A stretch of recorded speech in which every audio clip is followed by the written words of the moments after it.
Hello everyone. તો welcome to the world of microprocessor and controllers application. તો હવે આપણે આપણા લાસ્ટ યુનિટ તરફ આગળ વધી રહ્યા છીએ. જે લાસ્ટ યુનિટ છે તેનું નામ છે application of microprocessor and micro controller.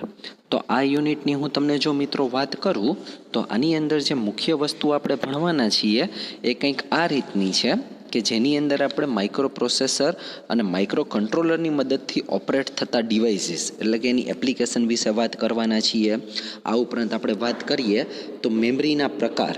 આપણે જાણીએ છીએ ફોર્થ સેમેસ્ટરની અંદર પણ આપણે મેમરીના પ્રકાર ભણી ચૂક્યા હતા કે મેમરીના પ્રકારની વાત કરીએ તો રેમ, રોમ, પ્રાઇમરી, સેકન્ડરી મેમરી આ બધી વસ્તુ હતી. આ ઉપરાંત આની અંદર આપણે વાત કરશું ડેટા ટ્રાન્સફરની સ્કીમ કે એક જગ્યાએથી બીજી જગ્યાએ ડેટાને ટ્રાન્સફર કરવો હોય તો તેના માટે કયા કયા પ્રકારની સ્કીમ જરૂરી છે. આ ઉપરાંત સૌથી મહત્ત્વની આની અંદર વસ્તુ છે એ છે 8255 પ્રોગ્રામેબલ પેરિફેરલ ઇન્ટરફેસ આઈસી. તો આ 40 પિનની આઈસી છે, તેના પિન ડાયાગ્રામ અને બ્લોક ડાયાગ્રામ વિશે આપણે વાત કરીશું. આ ઉપરાંત આપણે ઘણી બધી એપ્લિકેશન્સ કે જેવી micro processor based control system કોને કહેવાય, temperature control of furnace using micro processor, traffic control using micro processor, ACR firing angle control, data acquisition system, આવી ઘણી બધી વસ્તુ કે જે માઇક્રો પ્રોસેસર અને માઇક્રો કંટ્રોલરની મદદથી શક્ય બને છે તેના વિશે વાત કરશું. તો આજના લેક્ચરની અંદર આપણે સૌથી પહેલાં શરૂઆત કરીએ કે કઈ રીતે આ યુનિટ આપણને ઉપયોગી બને એમ છે અને 8255 શું છે. તો આપણે સૌથી પહેલાં વાત કરીએ મેમરી વિશે. થોડી મેમરી વિશે વાત કરીએ તો મેમરી છે માઇક્રો પ્રોસેસર આધારિત સિસ્ટમનો એક અનિવાર્ય ભાગ છે એવું કહેવામાં આવે છે. મેમરી બાઇનરી ઇન્સ્ટ્રક્શન માટે જરૂરી એવી ડેટા માટેની જગ્યા પૂરી પાડે છે. મેમરીને આપણે જોઈ શકીએ છીએ કે બે પાર્ટની અંદર આપણે વેચી શકીએ છીએ. એક હોય છે પ્રાઇમરી મેમરી અને બીજી હોય છે સેકન્ડરી મેમરી. તો આપણે કહી શકીએ પ્રાઇમરી મેમરી કોને કહેવાય. પ્રાઇમરી મેમરીમાં મોટે ભાગે રેમ અને રોમનો સમાવેશ કરવામાં આવે છે. જ્યારે સ્ટોરેજ ડિવાઇસની આપણે વાત કરીએ, સ્ટોરેજ ડિવાઇસ જેવા કે floppy disk, hard disk, tape drive વગેરે સિસ્ટમને સેકન્ડરી અથવા તો ઓક્ઝિલરી મેમરી તરીકે ઓળખવામાં આવે છે. મિત્રો બની શકે ઘણીવાર તમને પ્રાઇમરી અને સેકન્ડરી મેમરી વચ્ચેનો પણ ડિફરન્સ પૂછવામાં આવે. તો જો હું તમને સિમ્પલ ડિફરન્સ કહી દઉં છું પ્રાઇમરી અને સેકન્ડરી મેમરી વચ્ચેનો. પ્રાઇમરી મેમરી જે છે એ સિસ્ટમ સાથે ક્યાંક ને ક્યાંક ડિરેક્ટલી કનેક્ટેડ છે, એટલે કે સીધા સંપર્કમાં આવે છે. તો એની અંદર રેમ છે, રોમ છે. આપણે સૌ જાણીએ છીએ કે આપણા મોબાઈલ કે કમ્પ્યુટરની અંદર પણ વાત કરીએ તો રેમ એટલે કે આપણે દર વખતે ચેક કરતા હોઈએ છીએ કે ભાઈ કેટલા જીબીની રેમ છે, કે એની મદદથી કેટલી ફાસ્ટેસ્ટ પ્રોસેસ થશે, એક્સેસ ટાઈમ કેટલો રહેશે, રિસ્પોન્સ ટાઈમ કેટલો રહેશે એ બધું જાણી શકાય છે. અને રોમ એટલે કે કમ્પ્યુટરના અથવા તો મોબાઈલના અમુક પ્રોગ્રામ હોય, અમુક ડેટા કે ઇન્સ્ટ્રક્શન હોય તેને આપણે પરમેનન્ટલી સ્ટોર કરવા પડે છે. એટલે કે જો પાવર સપ્લાય ફેલ થાય તો પણ તેમાં રહેલો ડેટા એઝ ઇટ ઇઝ રહે છે. એવા જરૂરી એવા ડેટાને સિસ્ટમ રોમની અંદર સ્ટોર કરવામાં આવે છે. એટલે કે પ્રાઇમરી મેમરીની અંદર કઈ કઈ મેમરી થઈ, રેમ અને રોમ, કે જે ડિરેક્ટલી આપણી સિસ્ટમના કોન્ટેક્ટમાં રહે છે. જ્યારે ઓક્ઝિલરી મેમરી અથવા તો સેકન્ડરી મેમરી તરીકે બહારથી કનેક્ટ કરવામાં આવતી મેમરી કે જે એક્સટર્નલી આપણે કનેક્ટ કરીએ છીએ, જે સિસ્ટમ સાથે સાવ ડિરેક્ટલી કોન્ટેક્ટમાં નથી આવતી. તો એવી મેમરીની વાત કરીએ તો floppy disk, hard disk, tape drive આ બધી વસ્તુ છે એને સેકન્ડરી મેમરી તરીકે ઓળખવામાં આવે છે. આ યુનિટની અંદર આપણે આગળ જતાં પ્રાઇમરી મેમરીનું ઇન્ટરનલ ઓર્ગેનાઇઝેશન જોશું.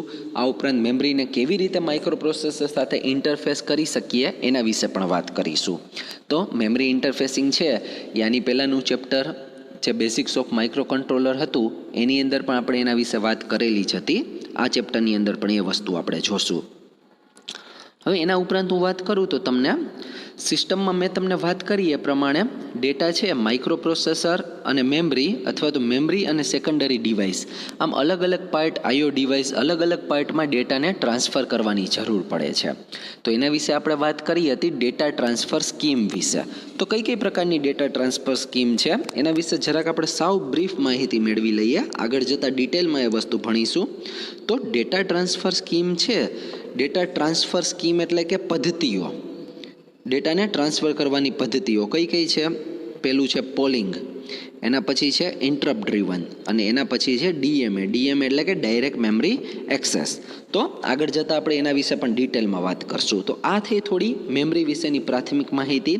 હવે આપણે વાત કરીએ 8255, જે આપણું પ્રોગ્રામેબલ પેરિફેરલ ઇન્ટરફેસ છે તેના વિશેની. તો મિત્રો 8255 છે એ નામ પ્રમાણે પ્રોગ્રામેબલ પેરિફેરલ ઇન્ટરફેસ એટલે કે તેને આપણે બીજા ડિવાઇસ સાથે કનેક્ટ કરી શકીએ છીએ, ક્યાંક ને ક્યાંક તેનું ઇન્ટરફેસિંગ કરી શકીએ છીએ. તો આ એક બહોળા પ્રમાણમાં વપરાતી જનરલ પર્પસ આઈસી ડિવાઇસ છે.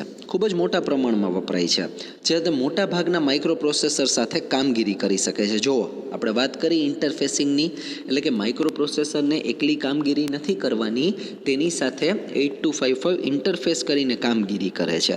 તો ઇન્ટરફેસ કરવા માટે એને કેની જરૂર પડે? અલગ અલગ આઈઓ મોડની જરૂર પડે. આઈઓ એટલે કે ઇનપુટ આઉટપુટ મોડ. તો એની અંદર સિમ્પલ આઈઓથી લઈ ઇન્ટરપ્ટ આઈઓ વગેરે એવા જુદા જુદા મોડ રહેલા હોય છે. આ આઈસીની મદદથી બીજા ડિવાઇસ સાથે પ્રોગ્રામિંગ કરીને ઇન્ટરફેસિંગ કરી શકાય છે. તેના મુખ્ય 3 પોર્ટ હોય છે. આ આઈસી છે એના મુખ્ય 3 પોર્ટ હોય છે. જેવી રીતે આપણે 8051 માઇક્રો કંટ્રોલર હતું એના 4 પોર્ટ હતા, P0, P1, P2 અને P3. એવી રીતે આના 3 પોર્ટ હોય છે. એની અંદર પોર્ટ એ અને પોર્ટ બી એ 8 બીટના પોર્ટ છે. એને તમે કમ્બાઈન યુઝ કરી શકો, એટલે કે 8 બીટને એક સાથે તમારે યુઝ કરવાની રહે. જ્યારે પોર્ટ સી છે એને 2 ભાગમાં તમે ડિવાઈડ કરી શકો છો. અપર પોર્ટ તરીકે, એટલે કે અપર પોર્ટ થયો તમારો PC4 થી લઈ અને PC7, અને લોઅર પોર્ટની જો આપણે વાત કરીએ તો એ પણ 4 બીટનો છે. લોઅર પોર્ટ તમારો થશે PC0 થી લઈ અને PC3, બરાબર? એટલે કે આવી રીતની પોર્ટ સીની અંદર ફેસિલિટી આપેલી છે. આ બંને 8 બીટના છે, તો એને સંયુક્ત રીતે તમારે વાપરવા પડે છે. જ્યારે પોર્ટ સીને તમે અપર પોર્ટ અને લોઅર પોર્ટમાં ડિવાઈડ કરી શકો છો. આ ઉપરાંત વાત કરીએ તો કંટ્રોલ વર્ડ રજિસ્ટર CWR, કે જેને કંટ્રોલ વર્ડ રજિસ્ટર તરીકે ઓળખવામાં આવે છે, અને CS એટલે કે chip select. Control word register અને ચિપ સિલેક્ટની મદદથી કયા સમયે કયો પોર્ટ કાર્ય કરી રહ્યો હશે તે જાણી શકાય છે. તો મિત્રો, આ વાત થઈ આપણી 8255 પ્રોગ્રામેબલ પેરિફેરલ ઇન્ટરફેસના ઇન્ટ્રોડક્શન વિશેની. હવે આપણે આગળ જતા વાત કરીશું, એના પછી હવે વાત કરીશું 8255ના પિન ડાયાગ્રામની અને બ્લોક ડાયાગ્રામ વિશેની. તો ફ્રેન્ડ્સ, હવે આપણે વાત કરીએ 8255ના પિન ડાયાગ્રામની.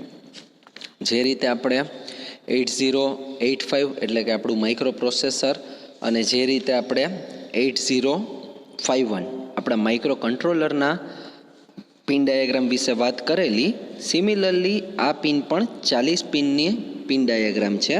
કે તો એની અંદર આપણે બંને બાજુ 20 પિનને સૌથી પહેલાં ડ્રો કરી લેશું.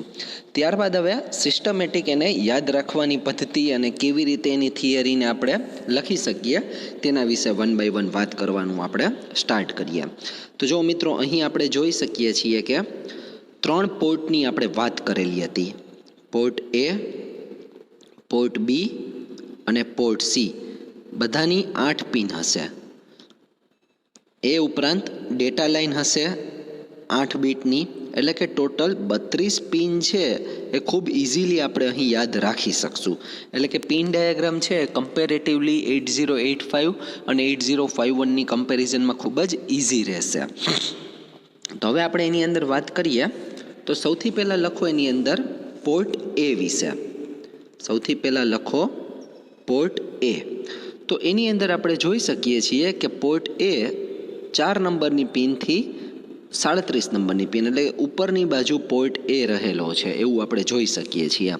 તો લખો પોર્ટ એ PA0 થી લઈ PA7ની મદદથી બનેલો એક પોર્ટ છે કે જે ઇનપુટ આઉટપુટ પોર્ટ તરીકે કાર્ય કરે છે અને 8255નું બીજા ડિવાઇસ સાથે ઇન્ટરફેસિંગ કરે છે. આપણે વાત કરી પોર્ટ એ વિશેની. ત્યારબાદ વાત કરીએ આપણે પોર્ટ બી વિશેની.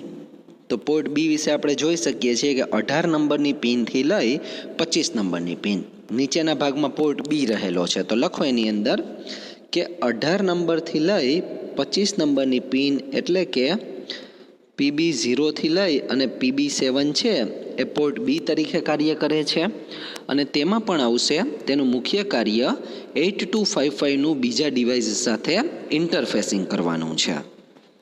આ વાત થઈ પોર્ટ એ અને પોર્ટ બીની. હવે વાત કરીએ આપણે પોર્ટ સીની. તો પોર્ટ સીની અંદર આપણે જોઈ શકીએ છીએ કે જુઓ તમે 10 નંબરથી લઈ 17 નંબરની પિન. પણ ખાસ ધ્યાનથી જોજો મિત્રો, પિનને મૂકતી વખતે આપણે વાત કરેલી હતી કે પોર્ટ સીને 2 પાર્ટમાં ડિવાઈડ કરવામાં આવે છે, અપર પોર્ટ અને લોઅર પોર્ટ. તો જુઓ PC4 થી લઈને PC7 છે એને અપર પાર્ટ કહેવાય છે અને PC0 થી લઈ અને PC3 છે એને લોઅર પાર્ટ કહેવાય છે. તો લખો એની અંદર 10 નંબરથી લઈ 17 નંબરની પિન પોર્ટ સી તરીકે વપરાય છે. પોર્ટ સી આયો પોર્ટ તરીકે તો વર્તે જ છે, પરંતુ તેને અપર પોર્ટ એટલે કે 10 નંબરથી લઈ 13 નંબરની પિન PC4 થી PC7 અપર પોર્ટ કહેવાય છે અને 14 નંબરથી 17 નંબરની પિન PC0 થી PC3 છે એને લોઅર પોર્ટ તરીકે પણ વાપરી શકાય છે. તો આ વાત થઈ મિત્રો આપણી 8x3 એટલે કે 24 પિન કે જે બધા પોર્ટ તરીકે વપરાતી હતી. હવે આપણે વાત કરીએ ડેટા બફરની. તો D0 થી લઈ અને D7. તો એની અંદર લખો 27 થી 34 નંબરની પિન ડેટા બફર અથવા તો ડેટા લાઇન તરીકે વર્તે છે. તે બાયડાયરેક્શનલ ડેટા બસ છે અને કનેક્ટેડ ડિવાઇસ સાથે ડેટાની આપ-લે કરવા માટે વપરાય છે. તો બીજી પણ 8 પિન જતી રહી, એટલે કે 32 પિન વિશે આપણે અહીંયા વાત કરી લીધી. હવે આપણે વાત કરીએ ગ્રાઉન્ડ અને VCC પિનની. તો આ થઈ આપણી 7 નંબરની ગ્રાઉન્ડ પિન, 26 નંબરની થઈ VCC પિન. આ પિનની મદદથી આઈસીને જરૂરી એવો +5 વોલ્ટેજ સપ્લાય, VCC સપ્લાય અને ગ્રાઉન્ડ કનેક્શન આપવામાં આવે છે. તો નામ પ્રમાણે જ કાર્ય કરે છે ગ્રાઉન્ડ અને VCC. ત્યારબાદ આપણે વાત કરીએ રીડ અને રાઇટ. રીડ અને રાઇટ. તો એની અંદર લખો કે રીડ પિનની મદદથી 8255 પોતાની સાથે કનેક્ટેડ ડિવાઇસમાં ડેટા રીડ કરતું હશે અથવા તો તેમાંથી ડેટા રિસીવ કરતું હશે. આપણે જાણીએ છીએ કે રીડ એટલે કે ડેટાને રિસીવ કરવું. અને એના પછી લખો રાઇટની અંદર કે આની મદદથી 8255 પોતાની સાથે કનેક્ટેડ ડિવાઇસમાં ડેટા ટ્રાન્સમિટ કરતું હશે અથવા તો ડેટા રાઇટ કરતું હશે. તો નામ પ્રમાણે જે કાર્ય કરે છે. ત્યારબાદ છે રીસેટ પિન. તો રીસેટ પિનની અંદર લખો કે આ પિનની મદદથી 8255ને રીસેટ કરી શકાતું હશે. છેલ્લી પિન હવે બાકી રહી, એ પિનનું નામ છે CS.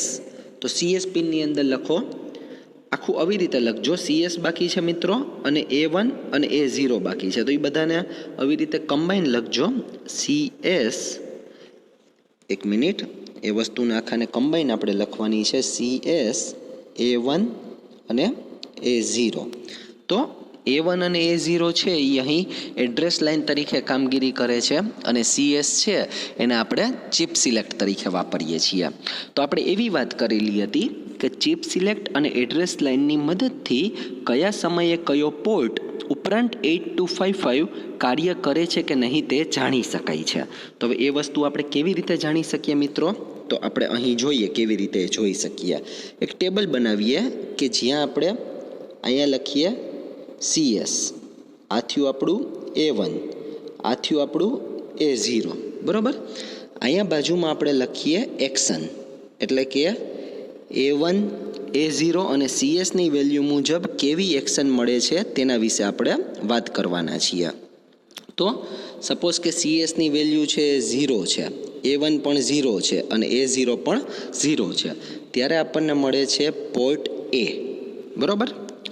હવે આપણે વાત કરીએ CSની વેલ્યુ છે, CSની માથે 12 આવશે, CS એક્ટિવ લો સિગ્નલ છે. હવે વાત કરીએ CSની વેલ્યુ 0 છે, A1 ને 0 કરીએ અને A0 ને 1 કરીએ ત્યારે આપણને મળશે પોર્ટ B. પાછું CS છે એ 0, A1ની વેલ્યુ 1, A0 0 થશે ત્યારે આપણને મળશે પોર્ટ C, બરાબર. જ્યારે CSની વેલ્યુ 0 છે, બંને 1 1 છે, ત્યારે આપણે કહી શકીએ કે 8255A કામગીરી કરે છે, અને જ્યારે CS ની વેલ્યુ 1 છે અને આ બંને 0 છે ત્યારે આપણે કહી શકીએ કે 8255 છે એ સિલેક્ટ થયેલું નથી.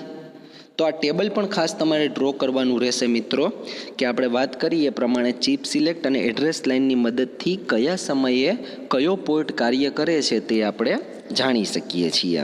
બરાબર, તો આ વાત થઈ આપણા પિન ડાયાગ્રામ વિશેની. આપણે આગળ જતા હવે વાત કરીશું 8255ના બ્લોક ડાયાગ્રામ. તો ફ્રેન્ડ્સ, હવે આપણે વાત કરીએ 8255ના બ્લોક ડાયાગ્રામ વિશેની. તો જો એના બ્લોક ડાયાગ્રામની આપણે વાત કરીએ તો એને 8085ના બ્લોક ડાયાગ્રામ સાથે કમ્પેર કરવામાં આવે અથવા તો 8051ના બ્લોક ડાયાગ્રામ સાથે કમ્પેર કરવામાં આવે તો આપણે કહી શકીએ કે 8255નો બ્લોક ડાયાગ્રામ ખૂબ જ ઇઝી છે. ઘણી બધી વાર એક્ઝામમાં પૂછાય છે, માત્ર ડ્રો કરવાની રીતે પણ એક્ઝામમાં ઘણી બધી વાર પૂછાયેલ છે. તો એકવાર આપણે સાવ શાંતિથી 8255નો બ્લોક ડાયાગ્રામ કેવો છે, કેવી રીતે કામગીરી કરે છે એને ખાલી એકવાર જોઈ લઈએ અને તમે પણ એ વસ્તુ ડ્રો કરી લેજો. તો 8255નો બ્લોક ડાયાગ્રામ કંઈક આ રીતનો છે. એની અંદર આપણે જોઈ શકીએ છીએ કે સૌથી પહેલાં અહીં એક ડેટા લાઇન લીધેલી છે, બે ગ્રુપ પાડેલા છે. આ ગ્રુપ A કંટ્રોલ છે, તો ગ્રુપ A કંટ્રોલમાં પોર્ટ A અને પોર્ટ C એવી રીતના રહેલા છે. થોડી વધારે સારી રીતે આને આપણે સમજીએ તો આપણે અહીં જોઈ શકીએ છીએ કે આપણને એક ડેટા લાઇન અહીં આપેલી છે. આ થઈ આપણી ડેટા લાઇન. હવે ગ્રુપ A કંટ્રોલ છે, ગ્રુપ B કંટ્રોલ છે. ગ્રુપ A કંટ્રોલ છે એ કોની સાથે કનેક્ટેડ છે? ગ્રુપ A સાથે, કે જેની અંદર પોર્ટ A રહેલો છે અને અપર પોર્ટ C રહેલો છે તેની સાથે કનેક્ટેડ છે. ત્યારબાદ વાત કરીએ ગ્રુપ B કંટ્રોલની, તો ગ્રુપ B કંટ્રોલ છે એ ગ્રુપ B પોર્ટ B આખો એની અંદર છે. આ ઉપરાંત ગ્રુપ Bની અંદર છે લોઅર પોર્ટ C. એટલે કે બે ગ્રુપ આપણે પાડેલા છે આખા પોર્ટના, કે ગ્રુપ એની અંદર આખો પોર્ટ A રહેલો છે, એ ઉપરાંત અપર પોર્ટ C રહેલો છે. બી ગ્રુપની વાત કરીએ તો એની અંદર પોર્ટ B રહેલો છે, આ ઉપરાંત લોઅર પોર્ટ C પણ એની અંદર રહેલો છે. અહીં આપણે ડેટા બસ બફર મૂકેલું છે કે જ્યાં આપણે 8 બીટ ઇન્ટરનલ ડેટા બસ રાખેલી છે, પાવર સપ્લાય અને ગ્રાઉન્ડ કનેક્શન આપેલા છે, અને અહીં આપણે read and write control logic રાખેલું છે કે જેની અંદર રીડ ઓપરેશન માટે, રાઇટ ઓપરેશન માટે સિગ્નલ આપેલા છે. A1 અને A0 એડ્રેસ લાઇન છે, રીસેટ પિન આપેલી છે, અને CS એટલે કે ચિપ સિલેક્ટ આપેલું છે. ચિપ સિલેક્ટ અને A1 A0ની મદદથી કેવી રીતે આપણે નક્કી કરી શકીએ કયા સમયે કયો પોર્ટ કાર્ય કરે છે તેના વિશે પણ આપણે ઓલરેડી માહિતી મેળવી મિત્રો. તો હવે આપણે બ્લોક ડાયાગ્રામને સમજવાનું સ્ટાર્ટ કરીએ. તો એની અંદર આપણે 1 બાય 1 વસ્તુ સમજવાનું સ્ટાર્ટ કરીએ. તો વાત કરીએ એ પ્રમાણે બ્લોક ડાયાગ્રામને આપણે બે ગ્રુપમાં ડિવાઈડ કરી શકીએ છીએ. પહેલું ફોર એક્ઝામ્પલ થયું ગ્રુપ A અને બીજું થયું આપણું ગ્રુપ B. તો ગ્રુપ Aની વાત કરીએ તો એની અંદર પોર્ટ A કે જે PA0 થી લઈ અને PA7 સુધીની વસ્તુ એની અંદર આવેલી છે, અને એની અંદર અપર પોર્ટ C એટલે કે PC4 થી લઈ અને PC7 પણ એની અંદર આપેલું છે. બરાબર, આ વાત થઈ ગ્રુપ Aની. હવે વાત કરીએ ગ્રુપ Bની. આપણે વાત કરીએ તો ગ્રુપ Bની અંદર આપેલું છે પોર્ટ B કે જે PB0 થી લઈ અને PB7 છે, અને એની અંદર લોઅર પોર્ટ C આપેલું છે કે જે PC3 થી લઈ અને PC0 છે. તો 1 બાય 1 વસ્તુ આપણે લખવાની સ્ટાર્ટ કરીએ. લખો એની અંદર સૌથી પહેલી વસ્તુ group A control. Group A control. તો આપણે જોઈ શકીએ છીએ કે ગ્રુપ A કંટ્રોલની અંદર ગ્રુપ A પોર્ટ A આપેલો છે આ રીતે, અને આપણે જોઈ શકીએ છીએ કે એક આ આપેલું છે અને આ અપર પોર્ટ આપેલો છે. તો લખો એની અંદર ગ્રુપ A કંટ્રોલની મદદથી પોર્ટ A કે જેની પિન PA0 થી લઈને PA7 છે તેનું, અને અપર પોર્ટ C કે જેની પિન PC4 થી PC7 રહેલી છે તેનું કંટ્રોલિંગ કરવામાં આવે છે. પોર્ટ એ અને અપર પોર્ટ સી બંને ઇનપુટ આઉટપુટ પોર્ટ તરીકે કાર્ય કરે છે અને 8255નું બીજા ડિવાઇસ સાથે ઇન્ટરફેસિંગ કરવામાં મદદરૂપ થઈ છે. આ વાત કરીએ આપણે ગ્રુપ એ કંટ્રોલ વિશેની. હવે આપણે વાત કરીએ ગ્રુપ બી કંટ્રોલ વિશેની. તો લખો ગ્રુપ બી કંટ્રોલની અંદર ગ્રુપ બી કંટ્રોલમાં પોર્ટ બી કે જે PB0 થી PB7 વચ્ચે રહેલો છે અને લોઅર પોર્ટ સી કે જે PC0 થી PC3 તરીકે રહેલો છે તેનો સમાવેશ કરવામાં આવે છે. આ બંને પોર્ટ બી અને lower port C IO port તરીકે કાર્ય કરે છે અને 8255 સાથે કનેક્ટેડ ડિવાઇસનું ઇન્ટરફેસિંગ કરે છે. તો આ વાત થઈ ગ્રુપ એ કંટ્રોલ અને ગ્રુપ બી કંટ્રોલ વિશેની. ત્યારબાદ આપણે વાત કરીએ ડેટા બસ બફરની. તો ડેટા બસ બફર મેઇન બસ સાથે 8-બીટ ઇન્ટરનલ ડેટા બસની મદદથી કનેક્ટ થયેલું હોય છે. તે બાયડાયરેક્શનલ ડેટા બસ છે અને D0 થી D7ની મદદથી બનેલું છે. તેનું મુખ્ય કાર્ય 8255 સાથે કનેક્ટેડ ડિવાઇસ વચ્ચે ડેટાની આપ-લે કરવાનું છે, એટલે કે તે ડેટા બફર તરીકે કામગીરી કરે છે. તો આ વાત થઈ આપણી ડેટા બસ બફરની. ત્યારબાદ આપણે વાત કરીએ પાવર સપ્લાય અને ગ્રાઉન્ડની, કે પાવર સપ્લાયની મદદથી +5 V પાવર સપ્લાય આપવામાં આવે છે સિસ્ટમને કાર્યરત રહેવા માટે અને ગ્રાઉન્ડ કનેક્શન આપવામાં આવે છે. લાસ્ટમાં વાત કરીએ read and write control logic વિશેની. તો આ પિન ઓલરેડી આપણે પિન ડાયાગ્રામની અંદર જોઈ ચૂક્યા છીએ, પરંતુ ફરીથી અહીં આપણે એની વાત કરીએ છીએ. તો એની અંદર આપણે લખીએ રીડ પિન છે એ જ્યારે એક્ટિવ લો હશે ત્યારે, ખાસ યાદ રાખજો મિત્રો, આવી રીતે તમને કોઈ વસ્તુ આપેલી હોય, માથે લીટી આપેલી હોય, તો તેને એક્ટિવ લો સિગ્નલ તરીકે ઓળખવામાં આવે અને આમનામ આપેલી હોય તો એને એક્ટિવ હાઈ સિગ્નલ તરીકે ઓળખવામાં આવે. આપણે જાણીએ જ છીએ, જો તો અત્યારે વાત નીકળી છે તો તમને એક પિનની માહિતી આપી દઉં. ALE પિન વિશે તમે સૌ જાણો છો.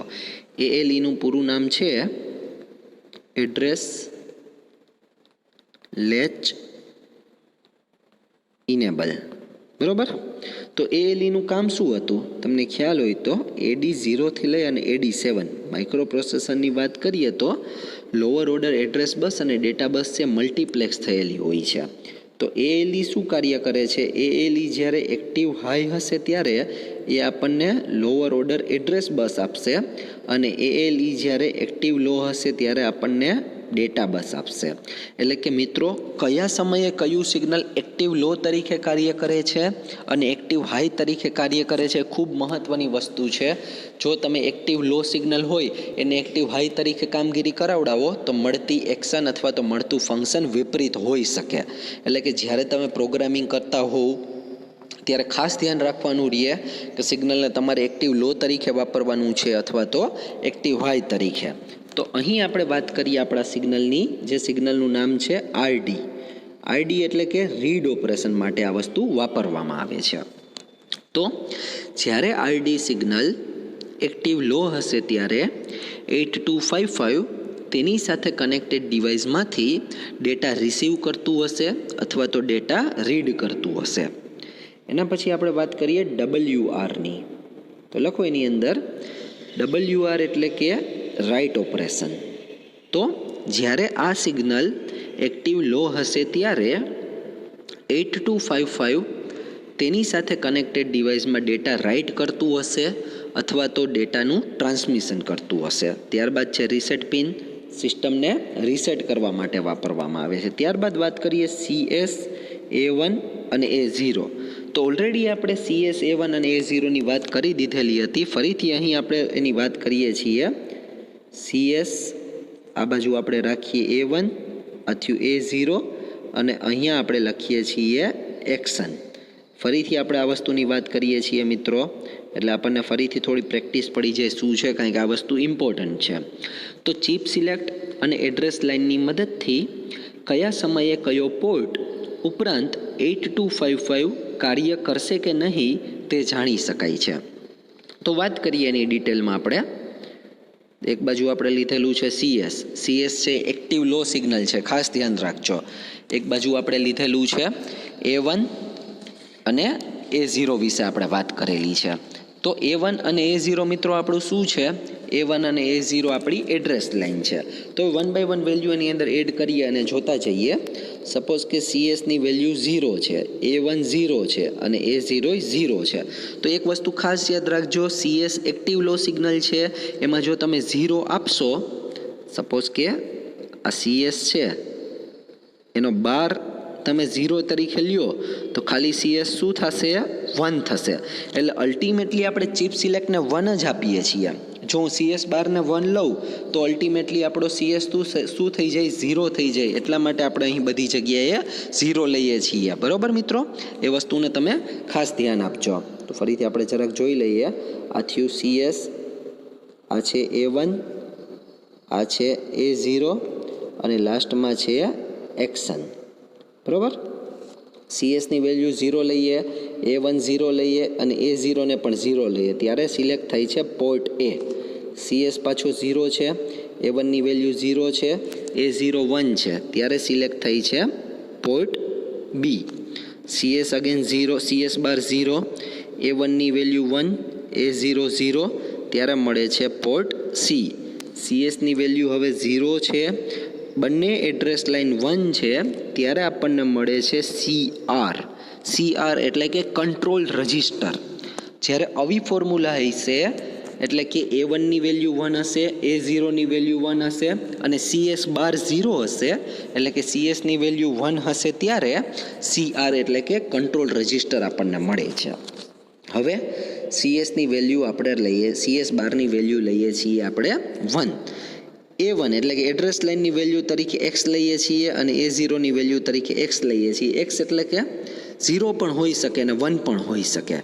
x એટલે બીજું કંઈ નથી, 0 વેલ્યુ લ્યો અથવા તો 1 વેલ્યુ લ્યો, તેમ છતાં પણ પરિણામમાં કંઈ ફરક ન પડે, એને x તરીકે ઓળખવામાં આવે. તો જ્યારે આ સિચ્યુએશન હશે ત્યારે આપણે એવું કહીએ છીએ કે 8255 સિલેક્ટ થતી નથી. 8255 સિલેક્ટ થતી નથી. શું કારણ હોઈ શકે મિત્રો એનું કારણ એ હોઈ શકે, 2 માર્કમાં ઘણી બધી વાર આ ક્વેશ્ચન પૂછાય છે કે CS bar is equal to 1, A1 is equal to x, A0 is equal to x, એટલે કે 0 અથવા તો 1 હોય ત્યારે શા માટે 8255 છે એ સિલેક્ટ નથી થતું? એનું કારણ એ છે મિત્રો કે જ્યારે CS bar is equal to 1 હોય એનો અર્થ કે CS છે એ શું થયું? 0 થયું. 0 એટલે કે આખી સિસ્ટમ ડિસેબલ રહે છે. આ જે ચિપ સિલેક્ટ છે એ જ ડિસેબલ હોય તો એડ્રેસ લાઇનની વેલ્યુ 1 અથવા તો 0 હોય એનાથી કંઈ જ ફરક પડતો નથી. તો મિત્રો, આ વાત કરી આપણે આપણા બ્લોક ડાયાગ્રામ વિશેની કે જેની અંદર આપણે 8255ના ઇન્ટ્રોડક્શન વિશે વાત કરી કે 8255 છે એક પ્રકારનું પેરીફેરલ પ્રોગ્રામેબલ ઇન્ટરફેસ છે કે જે 3 પોર્ટ હારે કામગીરી કરે છે. Port A, port B, upper port C અને લોઅર પોર્ટ C. કેવી રીતે એને આપણે 8085 સાથે ઇન્ટરફેસ કરી શકીએ છીએ આગળ જતાં બીજા લેક્ચરની અંદર જોશું. તો આજના લેક્ચરની અંદર આપણે એના ઇન્ટ્રોડક્શન વિશે વાત કરી. મેમરી કોને કહેવાય એની અંદર આપણે પ્રાઇમરી અને સેકન્ડરી મેમરી વિશે વાત કરી. ડેટા ટ્રાન્સફરની 3 સ્કીમ વિશે વાત કરી. તો હું હવે તમને આજનો જે ક્વેશ્ચન છે, આજના 2 ક્વેશ્ચન છે તેના વિશે માહિતી આપી દઉં. પહેલો ક્વેશ્ચન છે, પ્રાઇમરી અને સેકન્ડરી મેમરી વચ્ચેનો તમારે મને ડિફરન્સ કહેવાનો છે. બરાબર, પ્રાઇમરી અને સેકન્ડરી મેમરી વચ્ચેનો ડિફરન્સ. અને એના પછી છે ડેટા ટ્રાન્સફર માટેની જે સ્કીમ છે એના 3 નામ, માત્ર 3 નામ તમારે મને કહેવાના છે જે મેં આ લેક્ચરની શરૂઆતમાં તમને નામ કીધેલા હતા. બરાબર, તો મિત્રો આ વાત થઈ આપણા 8255ના ઇન્ટ્રોડક્શનની, પિન ડાયાગ્રામની અને બ્લોક ડાયાગ્રામની. આગળ જતાં જો આપણે વાત કરીએ તો એના પછી આપણે ડેટા ટ્રાન્સફર સ્કીમ કોને કહેવાય, એ કેવી રીતે કામગીરી કરે છે તેના ટાઈપ વિશે, અને કંટ્રોલ વર્ડ રજિસ્ટર કેવી રીતે કામ કરે છે, બીટ સેટ રીસેટ મોડ એટલે કે BSR મોડ કેવી રીતે કામ કરે છે, કંટ્રોલ વર્ડ ફોર્મેટ શું છે, આ બધી વસ્તુ વિશે આપણે ડિટેલમાં વાત કરીશું. Thank you friends.